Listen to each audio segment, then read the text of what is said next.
pagi rekan-rekan media.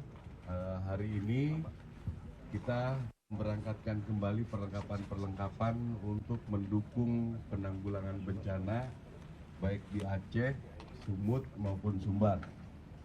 Jadi supaya sekalian jelas, kadang-kadang orang selalu, saya setelah beberapa bulan ini, minggu ini mengelola tentang bencana ini, memang penyampaian itu harus jelas.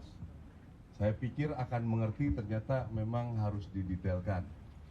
Jangan sampai terkesan, kenapa ini kok baru udah sebulan baru dikirim, dan lain sebagainya.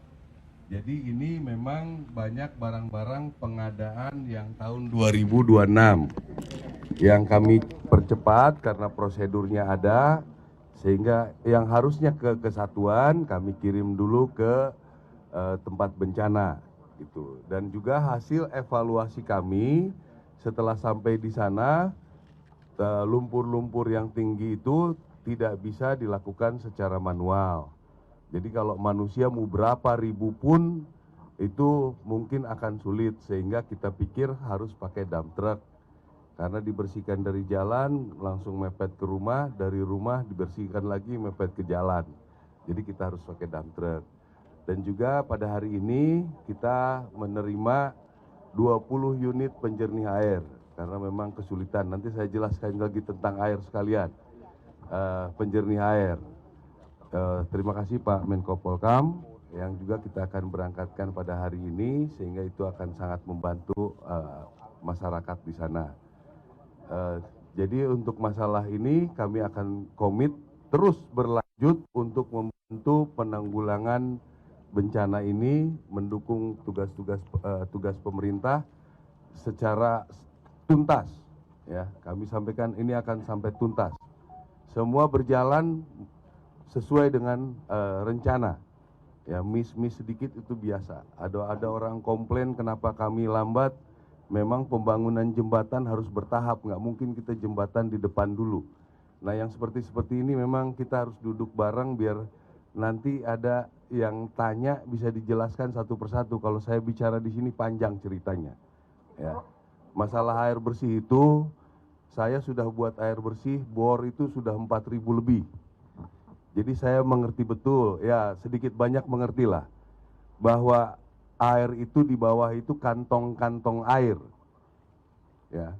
Kalau kita tidak menemukan mata airnya, air itu pasti akan habis. Kalau hanya untuk satu rumah, mungkin bisa saja yang ada kayak di rumah-rumah kita. Rumah saya di Bandung mungkin nggak nyampe 10 juta jadi itu air. Hanya untuk kepentingan satu keluarga. Ini barang kepentingannya kan satu desa kadang-kadang. Ya, jadi memang harus sumur dalam kami mengistilahkannya.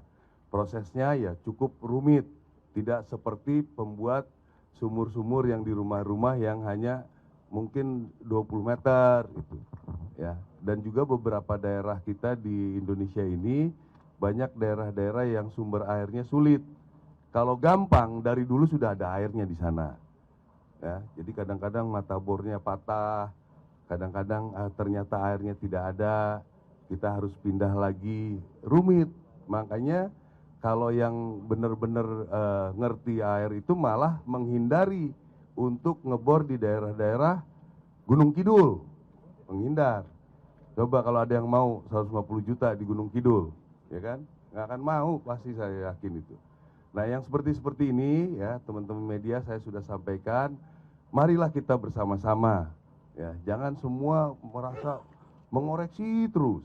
Ya, nggak apa-apa, kritik bagus supaya kami juga mengevaluasi. Tapi memberi kesan bahwa dia ngerti, kita buat salahnya banyak, ya nggak gitu-gitu juga ya. Saya dibilangnya Jenderal Baut katanya. Saya tuh yang merencanakan dari satuan-satuan pindah ke sini, naik kapal, geser ke sana, geser ke titiknya, kita pasang sampai jadi digunakan masyarakat.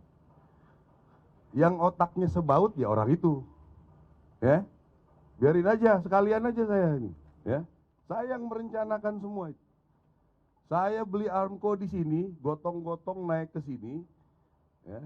Sampai di sana geser ke jembatan, saya pasang, anggota-anggota semua itu jungkir balik. Ya.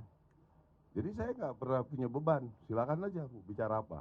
Ya, yang penting saya yakin apa yang kami kerjakan, Angkatan Darat, itu dirasakan masyarakat langsung yang bencana. Dibandingkan orang-orang yang bicara itu, ya, memang otaknya sebaut, ya, dia itu sebaut, biar sekalian. Jadi itu kira-kira secara detail yang kami kirim, saya pikir mungkin silakan saja ditanya. Ini ada